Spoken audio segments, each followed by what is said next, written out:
Welcome back to my channel. It's your girl Ari, and today I'm going to be sharing with you my tips to grow your hair super long, okay? These tips will give you inches. Ariana, what are you doing here? He's terrible, Your Honor. So the first tip is to make sure that you are protecting your hair while you sleep. If I do not have a satin pillowcase that's clean, I'll just take a satin scarf and wrap that over my pillow. But basically, you want to avoid your hair rubbing on like cotton or whatever other materials your bedding might be, because it causes friction, it causes split ends, it can cause tangles, and all of those lead to breakage and damage does not equal length. Stop spreading the lies. The next tip is to learn how to properly detangle your hair. What? You want to make sure that you are detangling your hair while it's wet and when it has product on it, specifically a product with a lot of slip to it. There are a lot of different products you can use. If you don't have a product that's specific for detangling, you can actually just use conditioner most of the time. That's weird. I'll rinse my hair, apply the conditioner, let it sit in for like maybe 3 or 4 minutes, and then I'll start detangling. You want to make sure that you are using a brush that is specifically for detangling. For me, I use a Denman brush. I feel like it doesn't pull out my hair as much as some of the other things I've used. All right. And major key, when you are detangling, you want to work from the bottom of your hair up. I'll use my fingers to detangle, and then once I get to a good point, what I'll do is I'll hold onto the hair, and then I will detangle, working my way up. Secure that hair like you secure the bag. Bling, bling, bling.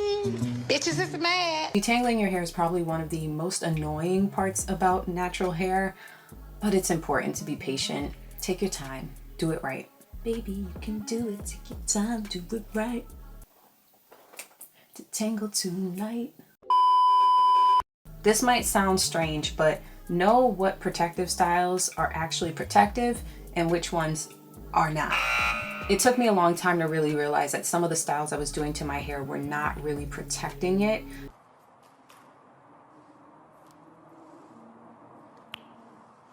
I don't want to cry. So my go-to, like tried and true, go-to protective style is literally a low ponytail with a braid. Okay?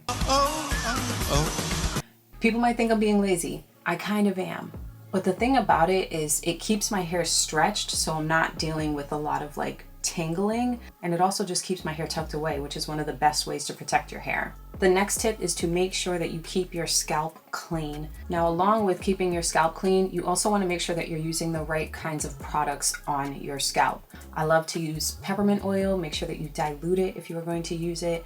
Castor oil. Some of these carrier oils can be a little bit heavier, so you want to make sure that you are only using it right after you have washed your hair, and that you're only using it once, maybe twice a week. I don't want to do it. If there's too much buildup on your scalp, whatever you're putting on it is not going to matter because it's not going to be able to penetrate your scalp.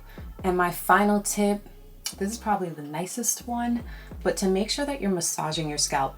Not just when you're using those products, you want to massage it into your scalp, but generally speaking, that stimulates blood flow, and that circulation is actually what helps to cause your hair to be stimulated and causing it to grow.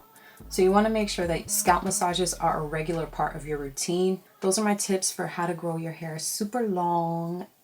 So you want to grow your hair, you come to the right place.